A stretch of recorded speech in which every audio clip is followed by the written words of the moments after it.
David, I know that you don't like particularly lingering on the British watchmaking, macro topic, but is it fair to say that today, for the understanding of people that are watching this, and because of the smoke and mirrors that Johnny just mentioned, is it fair to say that there are basically two categories? There are very few British artisans, and there are quite a few British brands that are either Britishly owned or they operate from England, but obviously they have different ways of producing, which there's nothing wrong, obviously, with it, but it's nice it's nice to point out the differences. And in terms of the few artisans, definitely you can wear that hat. And how proud are you that having achieved the level that is and the respect that is given these days to Roger Smith and to Rebecca Struders or to Frodsham, for example. These are the names that come to mind when we think about Garrick.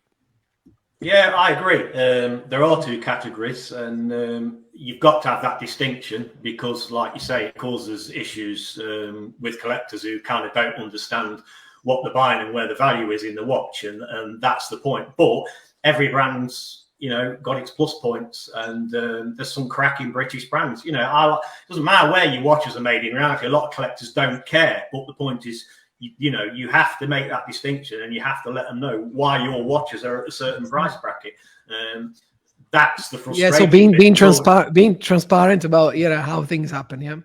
Yeah, it's getting that message out, because the thing is, it's not viable for most brands to make dials in-house. It isn't viable for brands to make hands and finish cases and all that kind of stuff.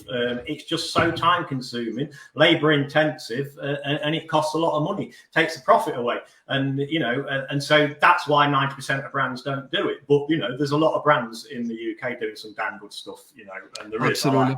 Yeah, Nick from Fears, what he's doing with Fears, James Lamb again. I'm a massive fan of James, and and then you've got unique brands like Schofield, obviously, and and believe it or not, I'm a massive fan of Pinion. He's honest where his watches come from, but I love the designs. He's a designer, and I think, and I own a Pinion in my collection.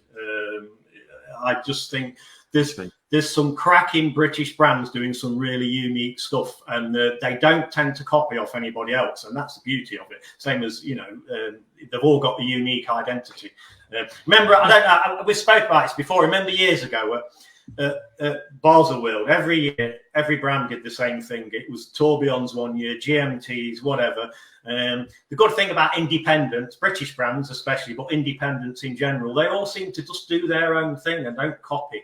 And they've all got a unique take on a design, and that's what makes independent so exciting, really.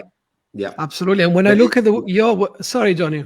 No, I agree. I think it's a brand, and let's just focus on David's brand, on Garrick, has its own identity, and its identity is in the aesthetics, which are absolutely recognizable from 100 paces, which I always marvel at how difficult that is to achieve in a watch that it's extremely difficult.